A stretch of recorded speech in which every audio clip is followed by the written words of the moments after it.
Oke, apa kabar teman-teman semuanya? Semoga tetap sehat dan tetap semangat seperti sedia kala ya. Kita bertemu lagi pada mata kuliah konversi energi 1, di mana materi yang kemarin kita telah membahas tentang pompa. Untuk sekarang kita membahas tentang kompresor, di mana materi yang saya gunakan ini adalah materi dari Bapak D. Yunus. Oke, langsung saja. Apa itu kompresor?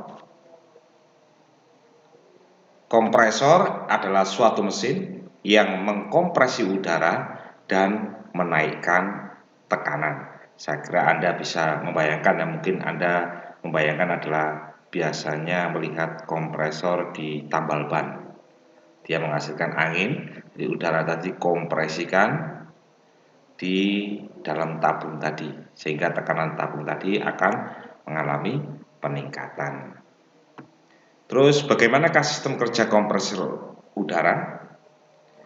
Sistem kerjanya adalah dengan cara menghisap udara dari atmosfer, mengkompresinya, dan kemudian menghantarkannya pada tekanan tinggi pada suatu bejana penyimpan. Seperti saya katakan tadi, dia menyedot, kemudian dia menekannya ke tabung. Sedangkan klasifikasi atau penggolongan dari kompresor udara ini kita golongkan berdasarkan yang pertama adalah kerjanya. Ini dikelompokkan menjadi A adalah kompresor torak dan yang kedua adalah kompresor rotary. Nanti akan, kalau memang waktunya mencukupi, kita akan bahas satu persatu. Pastinya akan secara berurutan. Yang kedua berdasarkan gerakan.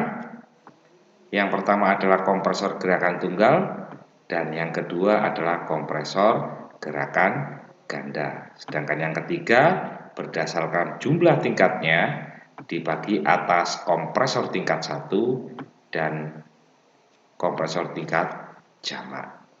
Oke ya. Sedangkan nanti kalau dalam mata kuliah ini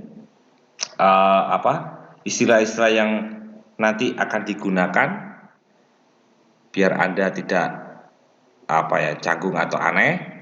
Yang pertama adalah tekanan masuk, di mana tekanan masuk ini adalah tekanan mutlak kompresor udara pada sisi masuk kompresor.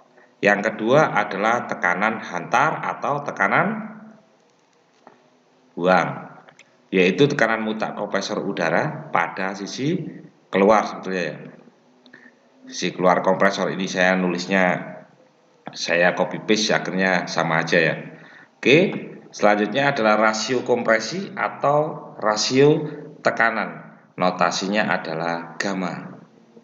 Tapi ada nanti notasi gamma ini diganti ke yang lain. Biasanya kalau banyak di dalam motor bakar, rasio kompresi ini ditulis dalam RC, atau kalau rasio tekanan biasanya RP, tapi di sini ditulis dalam gamma atau Y ini. Adalah rasio tekanan hantar terhadap tekanan sisi masuk.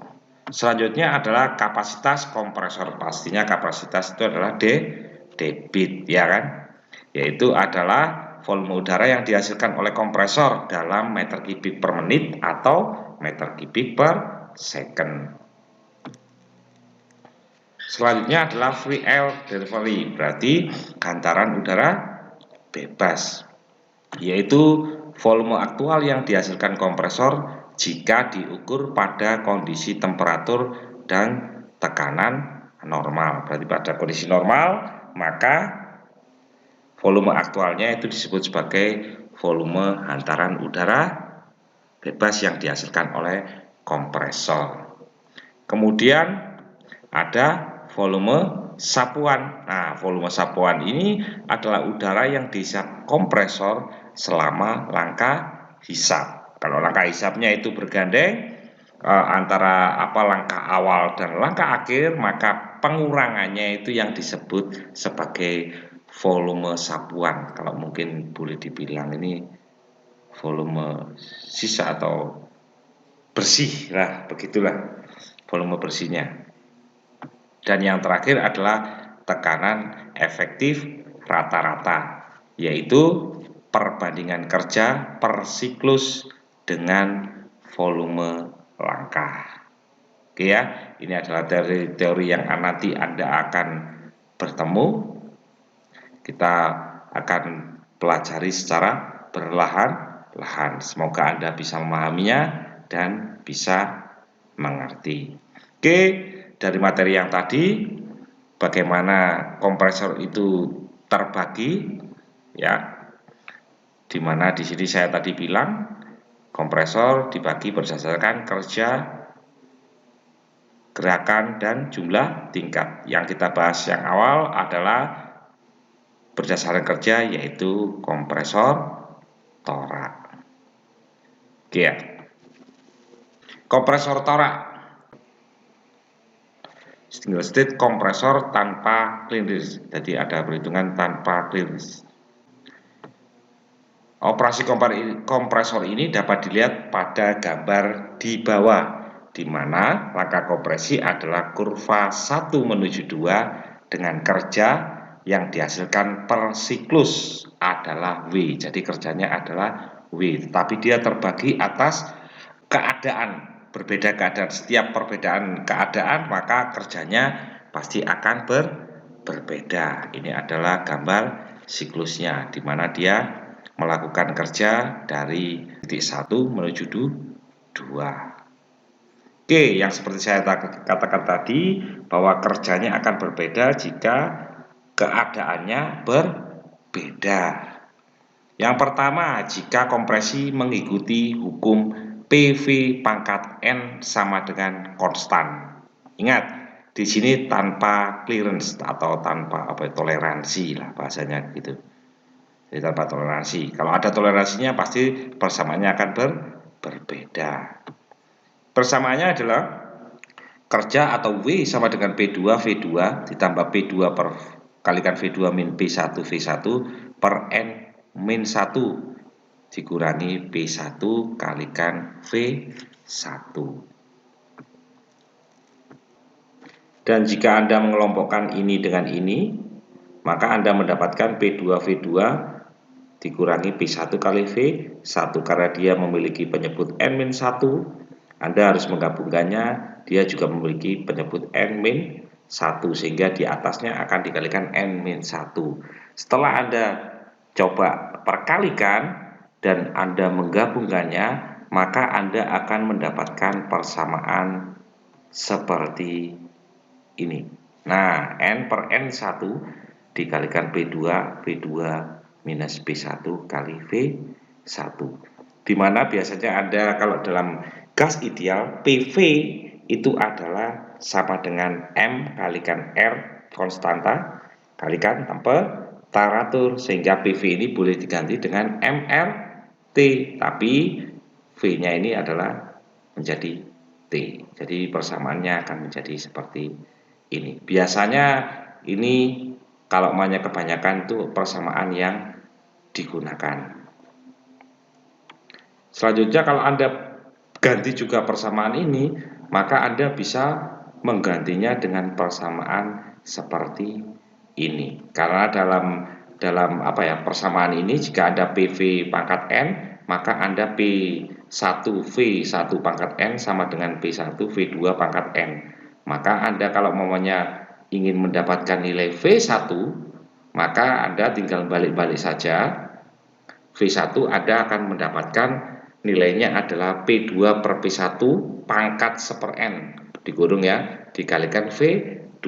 Jika V1 ini saya gantikan yang tadi, hasil dari persamaan ini, yaitu dalam kurung P2 per P1 pangkat seper N kali V2, maka kalau saya kalikan ke sini lagi, dia akan kembali ke persamaan ini. Jadi persamaan ini juga sama dengan persamaan ini. Kalau dia diganti dengan MRT juga, maka persamaannya akan menjadi seperti ini.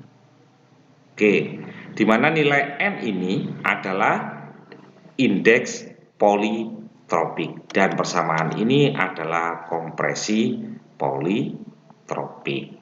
Oke ya, ini jika kompresi mengikuti hukum PV pangkat N adalah konstan. Oke, kalau mamanya ini dihitung clearance-nya, maka persamaan ini V1-nya ini akan berubah menjadi volume sabuan, yaitu dipengaruhi oleh volume V1 dikurangi V4. Ini adalah volume sabuannya di sisanya di sini. Tapi itu materi selanjutnya jika dihitung clearance-nya. Selanjutnya, jika kompresi adalah adiabatik atau adiabatis, maka kerjanya atau rumus kerjanya adalah gamma per gamma min 1 dikalikan B2 V2 min B1 V1, di mana gamma ini adalah indeks adiabatiknya. Sehingga kalau persamaan itu bisa juga ditulis dengan persamaan ini, atau jika menggunakan MRT maka persamaannya akan menjadi seperti ini. Nah, ini susunannya berbeda-beda, maka akan menjadi bolak-balik begini. Saya kira ada paham ya. Selanjutnya persamaan MRT ini juga bisa ditulis menjadi seperti ini. Massa kalikan konduktivitas kalornya pada tekanan tetap T2 min T1. Jadi Anda boleh menggunakan persamaan ini jika yang diketahui hanya ini aja. Kemudian Anda boleh menggunakan persamaan ini, atau Anda boleh menggunakan persamaan ini, atau ini, dan atau ini. Oke ya, bisa dipahami. Ini adalah untuk kerja adiabatik atau adiabatis. Untuk selanjutnya, jika kompresi adalah isotermal, maka pastinya nilai kerjanya atau persamaan kerjanya akan berbeda, yaitu W sama dengan P1 kalikan V1 ln V1 per V2, atau Anda juga boleh menggunakan P1 kalikan V1 ln P2 per P1, atau juga boleh menggunakan M kali L kalikan P1 kalikan ln V1 per V2. Oke ya, ini adalah persamaan-persamaan yang Anda gunakan untuk menentukan kerja atau nilai dari kerja kompresi. Tetapi Anda lihat ketika ada soal, dia pada keadaan apa? Apakah keadaan PV pangkat N adalah konstan, atau ada keadaan adiabatik, atau pada keadaan isotermal. Oke, untuk memberikan pemahaman yang lebih, maka seperti biasa saya akan memberikan soal, dan pastinya ya saya akan bantu sedikit. Kalau memang sangat mudah ya pastinya kisi-kisinya ya akan lebih sedikit lagi, biar Anda mencoba untuk berpikir. Dengan Anda berpikir tadi, berusaha tadi, saya kira Anda akan berusaha untuk mencari, dan tanpa sadar pun Anda akan bisa belajar dengan baik. Karena kalau umpamanya dijawabkan, pastinya Anda tidak akan berusaha untuk mencari jawaban itu bagaimana. Kalau Anda berusaha untuk berpikir, berusaha untuk mendapatkan jawaban, dan ketika mendapat jawaban itu benar, Anda tanpa sadar Anda mulai belajar untuk menyelesaikan suatu masalah dengan baik. Dan berikut adalah soalnya. Baik, kompresor udara jenis torak satu langkah digunakan untuk mengkompresi 60 meter kubik udara. Apa itu 60 meter kubik udara? Nah, berarti 60 meter kubik udara ini adalah volume karena dia meter kubik. Dan 1 bar, berarti 1 bar itu adalah tekanan. Berarti Anda harus merubahnya 1 bar itu berapa Pascal atau berapa Newton per meter persegi. Silakan Anda cari. Kemudian 8 bar, berarti bar itu adalah tekanan juga, berarti ini adalah tekanan 1 dan ini adalah tekanan 2. Tekanan itu hurufnya apa tadi? Kan gitu toh. Sudah tahu, berarti bar ini Anda harus berubah menjadi satuannya Pascal atau Newton per meter persegi pada temperatur 220 derajat Celcius. Ini adalah temperatur temperatur udara awal ya. Oke, berarti dia T1. Carilah kerja yang dilakukan, berarti Anda disuruh mencari nilai W. Jika kompresi pada udara adalah isotermal, berarti Anda yang pertanyaan pertama adalah kerja pada isotermal. Ini adalah isotermal.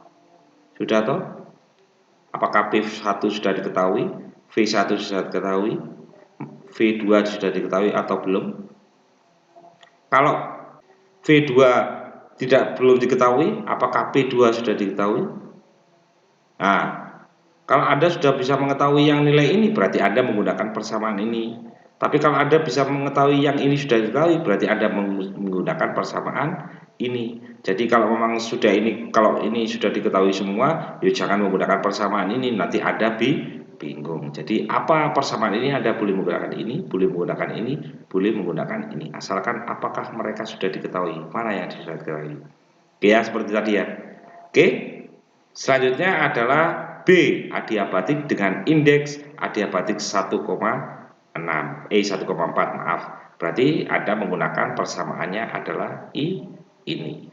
Dimana indeks adiabatik tadi apa? Inilah indeks adiabatik. Berarti Anda boleh menggunakan persamaan yang mana? Yang ini, atau yang ini, atau yang ini, dan atau yang ini.